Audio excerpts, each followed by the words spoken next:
Donald Trump's big coronavirus sacrifice? Lunch. President Donald Trump really didn't like a recent New York Times story that detailed his daily routine during the coronavirus pandemic, including the fact that he arrives in the Oval Office these days as late as noon, when he is usually in a sour mood after his morning marathon of television. Trump took to his preferred medium, Twitter, to respond. "I work from early in the morning until late at night, haven't left the White House in many months, except to launch hospital ship Comfort in order to take care of trade deals, military rebuilding etc. And then I read a phony story in the failing Adnidums about my work," he wrote on Sunday afternoon. But that tweet didn't satisfy Trump. "And so, we got this amazing story in the New York Post late Sunday," headlined, "White House officials say Trump works so hard, he often misses lunch. Read the story and you discover this. President Trump's schedule is so packed amid the coronavirus crisis that he sometimes skips lunch," his aides told the Post, refuting a report that the commander-in-chief spends his days obsessing over TV coverage and eating fries. White House staffers said the president works around the clock and can make 6 work-related calls a day during the pandemic. The piece includes on-the-record comments from newly installed White House Chief of Staff Mark Meadows, in which he frets that his biggest concern in the new job is making sure Trump gets some time to get a quick bite to eat. An unnamed source within the White House is quoted telling the Post of Trump, "There are times when lunch isn't even a thought," the official said. "A lot of time there's either no time for lunch or there is 10 minutes for lunch." There's another unnamed source who provided the Post with Trump's phone call sheet, attesting to just how busy he is. It is, of course, possible that the Post happened upon all this reporting on its own. Possible. This is, in case you hadn't noticed yet, an article that was spoon-fed to the Post by the White House. The New York Post is owned by Rupert Murdoch, a personal friend of Trump's. You can imagine how the conversation went.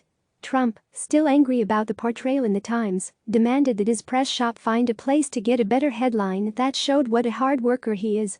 Panicked at the prospect of disappointing their boss, the press aides got this thing posted in the Post. That it reads like parody won't bother the president.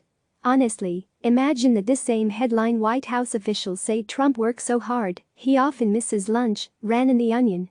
Would it seem out of place? It would not. And there you go. He wanted a story. He got a story. What Trump fails to realize is that his anger and his demand for some sort of counter-messaging reveals 2 not-so-appealing things about him. 1. His idea of sacrifice is laughable. As we all read stories about medical professionals going weeks without seeing their families, taking risks with their own health due to a lack of personal protective equipment, the smallness of Trump's go-without-lunch boast comes into clear focus.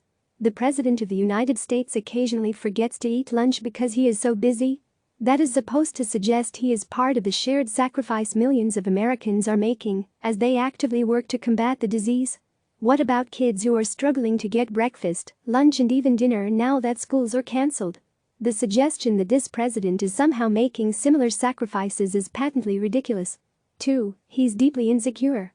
Trump works a different way and at different hours than lots of us.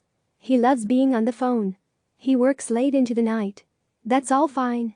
Barack Obama had a different approach to his work schedule on a daily basis than did George W. Bush. And Bush's approach was diametrically different than Bill Clinton's.